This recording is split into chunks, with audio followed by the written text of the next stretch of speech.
In the soft glow of the hospital room, surrounded by the hum of medical machines, Thomas sauntered in with a smug grin. "Looks like you can't even manage the simple house chores. Maybe we should just call it quits," he jeered, oblivious to the gravity of my situation, tethered to life-saving equipment. Beside him stood a girl unfamiliar to me, witnessing the scene unfold. Little did Thomas realize, I had amassed a fortune worth $10 million, and for someone in my position, a housewife by his narrow definition, this divorce wasn't just about separation, it was a battle for survival. I contemplated silently. The disdain I felt for a man who could ridicule his wife in such a vulnerable state was overwhelming. Reaching into my bag, I retrieved the divorce papers I had preemptively prepared for an occasion just like this. Handing them to Thomas with a defiant smile, I said, "Consider this my parting gift." Thomas took the papers nonchalantly. "Well, I'm moving on with her." "You'll be all right," he remarked casually, draping his arm around the girl, whom he introduced as Victoria. With a taunting look, she said, "Farewell, Mrs. Soon-to-be X. Take care, ma'am." As they exited the room, laughter echoed behind them, a sound stark against my solitude. Yet, I couldn't help but chuckle to myself. Today was Friday, and by Monday, the divorce would be finalized. The anticipation of a new beginning was thrilling. My name is Eleanor, a 40-year-old from a humble farming background, with no special skills to speak of, yet I took immense pride in my extensive culinary skills. Thomas and I were college sweethearts who had ventured to Oklahoma City from our rural roots. Living on our own, I loved preparing meals for him, using the fresh produce my family sent over. It was often said that I had won his heart through his stomach, and I believed it. Thomas had never been adept at household tasks, a role I had naturally filled since our dating days and throughout our marriage. Although childless, we had shared many joyful moments as a couple, often driving out on his days off to indulge in the culinary delights of various locales. In the early years, Thomas was a gentle soul, but time saw him change into a controlling partner. He never resorted to physical aggression, but his cutting remarks grew frequent and harsh. Despite the hurt, I rarely confronted him, doubting he would heed my words given my role as a full-time housewife. After college, Thomas landed a position at a prestigious company but eventually resigned. His attitude had shifted significantly by then, and our dynamic strained under his critical eye and my growing sense of inadequacy. Yet, through it all, I held on to my dignity and my secret fortune, ready to reclaim my life the moment the opportunity arose. And now, as I lay in that hospital room, that moment had finally come. After about 5 years into our marriage, Thomas had become accustomed to changing jobs frequently. He would quickly land new positions but would just as swiftly resign from them, leaving our financial situation precarious and unstable. However, for the last 3 years, he seemed to have found a groove with his current company, fitting in well with his colleagues. This gave me a glimmer of hope that he might finally settle into a long-term role. Then, one day, Thomas returned home unexpectedly early. As he walked through the door, he casually announced, "I'm home. I quit my job." "What? Again?" I blurted out before I could stop myself, my surprise making his eyebrows twitch in annoyance. Realizing I might have sparked his temper, I quickly abandoned my cooking and went to him. "I'm sorry, I didn't mean to sound critical. It was just unexpected," I explained, hoping to diffuse the tension. "No welcome back?" Straight to criticism. "You're quite bold today," Thomas snapped back, his voice sharp and cold. At his words, I tensed, recognizing his foul mood could easily worsen. "I'm sorry," I replied softly, trying to placate him. "As long as you understand," he grumbled, slightly mollified by my apology. He then moved to the sofa and turned on the TV, sinking into his usual routine of disconnecting from everything else.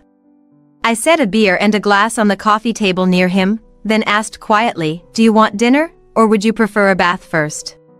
"Food and alcohol," he responded bluntly. To keep the peace, I resumed my role as the accommodating wife, a role I had mastered over the past 16 years since marrying Thomas at the age of 30. My once vibrant personality had dimmed, and I rarely allowed my true feelings to surface. After Thomas had his fill of dinner and drinks, his mood improved slightly, and he eventually dozed off on the sofa, snoring loudly. The chaos on the table made it look as though a storm had passed through, with beer bottles and food scraps strewn about. As I began cleaning up, I couldn't help but reflect on how far removed this scene was from the life I had envisioned as a young, hopeful woman in love. Glancing at Thomas, who showed no sign of waking soon, a sense of relief washed over me. However, this was quickly followed by a creeping dread about continuing to live this way. Perhaps considering a divorce wasn't just a fleeting thought anymore. As I cleaned, I began mentally preparing for the next day, resolved to start addressing the issues I had long avoided. Meanwhile, Thomas would likely visit the employment office again, quickly securing another job as I ventured into the city to reclaim parts of the life I had put on hold. In the midst of our tumultuous marriage, I found a semblance of security by preparing divorce papers.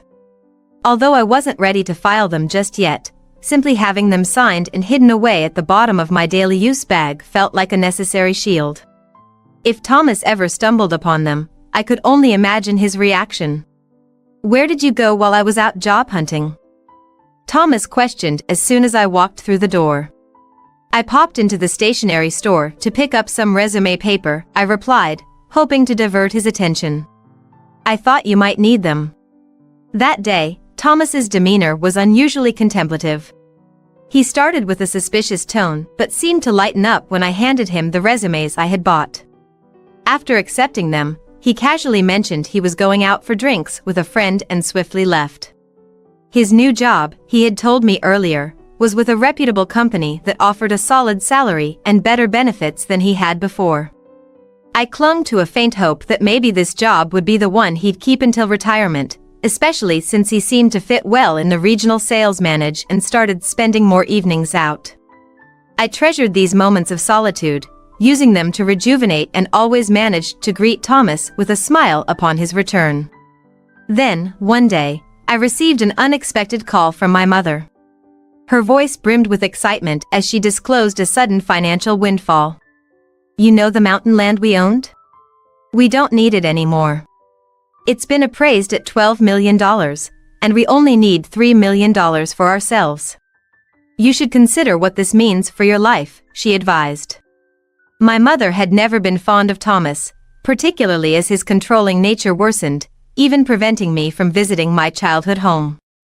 The news of the inheritance shocked me, not only because of the amount but also because she had transferred the property into my name to sidestep inheritance taxes.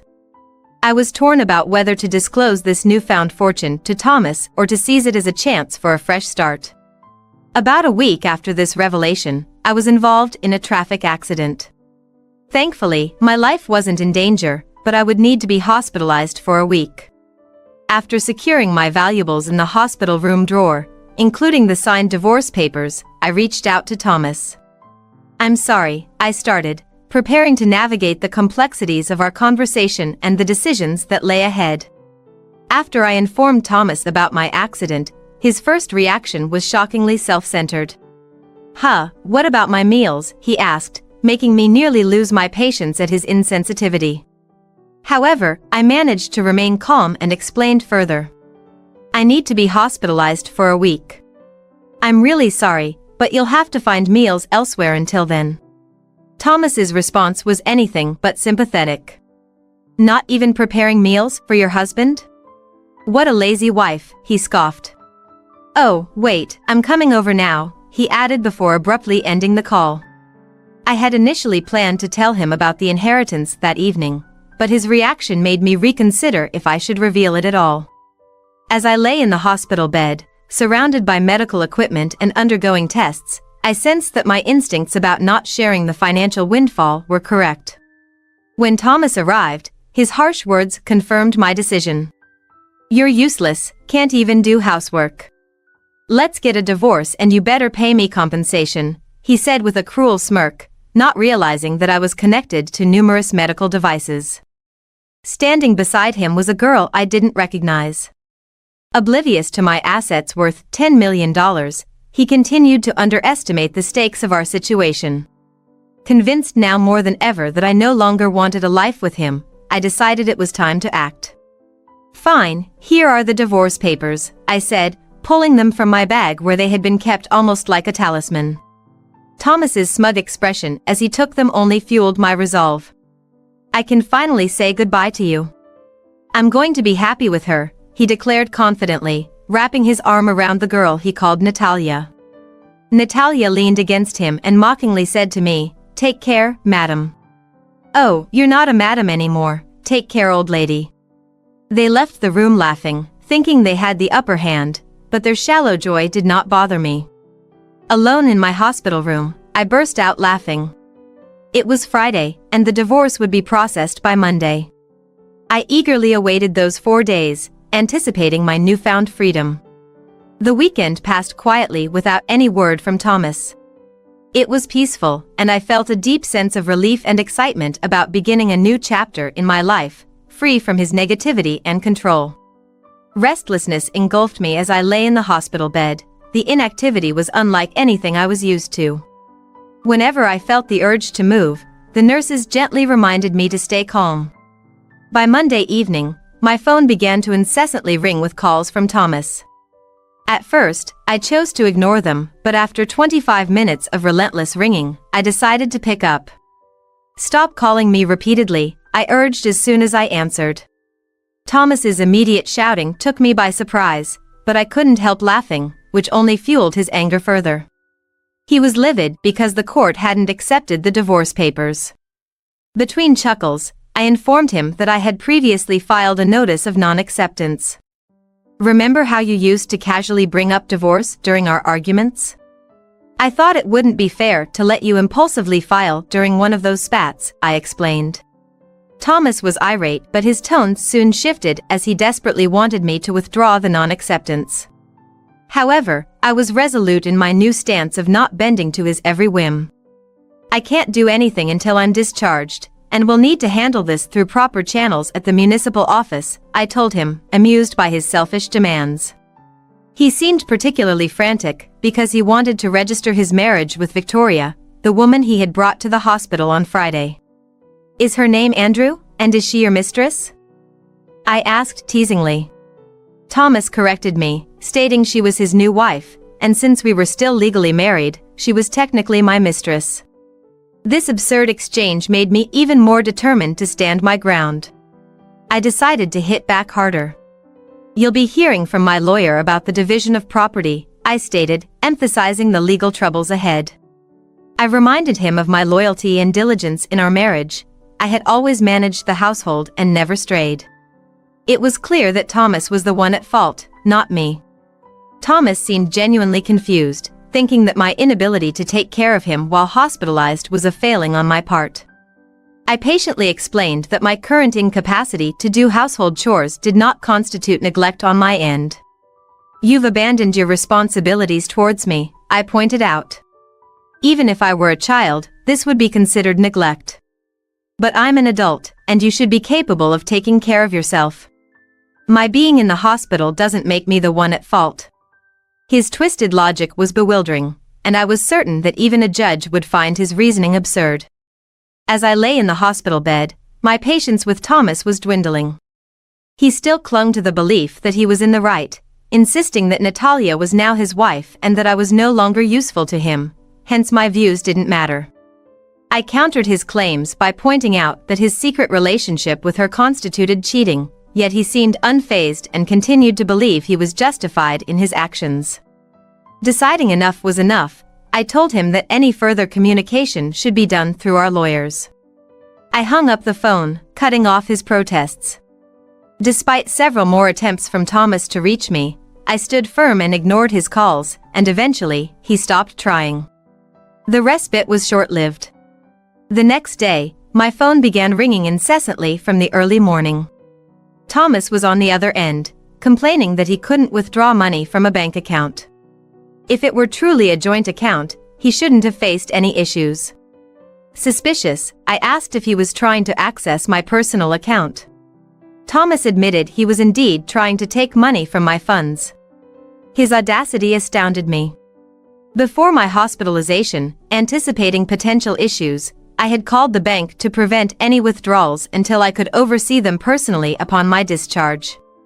This precaution was to curb Thomas's careless spending of my savings while I was incapacitated, a decision I now knew was wise. It's not right for you to try to take money from your ex-wife's account, especially after a divorce, I firmly told him over the phone. However, Thomas didn't see it that way and demanded that I allow a withdrawal immediately. I reminded him sharply, "We are practically strangers now, and I have no obligation to give money to strangers." Thomas was taken aback by my newfound assertiveness, having never seen me stand up to him in this manner before. He persisted, demanding that I send him money and even compensate for the housework I wasn't doing. It became evident that despite his education, Thomas lacked practical wisdom. After 15 years of marriage, I found myself addressing him as though he were a child, explaining the basic ethics of our situation and the legal boundaries now defining our interactions. His failure to grasp these concepts was disappointing but reinforced my decision to stand my ground. No longer the compliant wife he once knew, I was determined to handle the division of our property through legal channels. Thomas's frustration boiled over, and he threatened to visit me at the hospital immediately. I wasn't particularly bothered by the prospect of his arrival, as I had already instructed the nursing station to allow only my parents to visit me. Despite his threats, Thomas's attempts to see me were thwarted at the nurse's station, leaving him unable to reach my room. Meanwhile, my phone was bombarded with incessant calls, which I ignored, leading Thomas to switch to sending messages. My screen flooded with notifications, each one saved meticulously as potential evidence. Eventually, after contacting my lawyer, the relentless messages ceased, presumably due to my lawyer's intervention. Just as I thought the chaos was subsiding, an unexpected twist occurred. I received word of a visitor named Savannah, a longtime acquaintance who shared my passion for dining out. We had often enjoyed meals together before my marriage. Savannah, concerned about my injury, also brought startling news. She suspected that Natalia, the young woman with Thomas, was involved in an affair with him. Her connection to the situation was even more personal than I expected. Natalia turned out to be Savannah's niece. Savannah explained that Natalia had bragged to her sister, Savannah's mother, about marrying a 40-year-old man. When Savannah saw a photo of the supposed fiancé, she recognized him immediately as my husband. Shocked by this twist of fate, Savannah informed her sister about the upheaval Natalia had caused in my life. Firm in her family values, Savannah considered demanding compensation from Natalia for the trouble caused. Despite the messy situation, Savannah reassured me of her unwavering support and friendship, which we had cherished for over 2 decades. She had already arranged a meeting with them to address the situation, ensuring that our friendship would not be compromised by these events. Upon my discharge from the hospital, I headed to a pre-arranged meeting at a private restaurant room, accompanied by my lawyer. Thomas and Natalia were already there, indulging in an expensive traditional meal with astonishing nonchalance. Thomas had the audacity to remind me to bring money and pay for their meal. At that moment, fueled by the recent developments and the support of my friend, I decided it was time to assert myself and stand up to Thomas once and for all. I firmly instructed Thomas and Natalia to handle their own bill, as I wasn't there to subsidize their lavish meal but to assert my rightful claim over the assets. Ignoring Thomas's disparaging remarks, my lawyer and I settled into our seats and laid out the evidence that demonstrated Thomas's culpability in our marital breakdown. We presented a slew of documents and legal arguments highlighting Thomas's responsibilities and misdeeds in the marriage, alongside detailed plans for the division of property. We also unveiled photographs that Savannah had taken, showing Thomas and Natalia together, as well as Natalia with another man entering a hotel. This evidence visibly unsettled both Thomas and Natalia, halting their dinner abruptly. Savannah chose that exact moment to join us, admitting she was the one who captured those incriminating photos. Natalia was visibly confused and distressed upon seeing her aunt. Savannah explained her presence, expressing her desire to maintain her friendship with me despite demanding reparations from Natalia for her actions, which she condemned as disgraceful. Natalia then dropped a bombshell. She claimed to be pregnant. However, Savannah, observing her closely, disputed Natalia's appearance as someone expecting a child. This revelation seemed to shock Thomas as well, and under the weight of the gathered eyes, Natalia crumbled and confessed to lying about the pregnancy. She admitted her strategy had been to target affluent older men, and Thomas had unfortunately been ensnared in her deceit. She revealed that the fabricated pregnancy was a desperate attempt to secure her position as Thomas had shown reluctance to divorce. Thomas was left speechless by these revelations, and before long, Savannah escorted Natalia out of the restaurant for a more private discussion about her actions and the forthcoming apology. Meanwhile, Thomas, now realizing the extent of the deception, pleaded with me to reconsider our relationship, suggesting that as a housewife I couldn't possibly manage without him. I corrected him firmly, disclosing that I had a personal net worth of about $10 million, which would more than suffice for me to live independently and comfortably without him. Thomas, taken aback by this, greedily inquired about a share of my wealth, but I clarified that it was my inheritance and not subject to marital division. Following this encounter, I proceeded with the divorce, ending nearly 2 decades of marriage. In the aftermath, Natalia compensated me financially, influenced by her mother and Savannah to make amends. Thomas, now estranged by his in-laws, found himself burdened with debts and without his former job, as his escapades with Natalia during work hours had come to light. He resorted to working multiple jobs in construction to manage his financial obligations. I donated a portion of the received compensation to charity and moved to the countryside with the rest, relishing a luxurious single life. Savannah and I continued to strengthen our bond, planning to remain single, share accommodations, and indulge in our love for food and travel. The move to a simpler, joyful life in the countryside was set for the following week, and I looked forward to embracing a future that was authentic and fulfilling, surrounded by true friends like Savannah.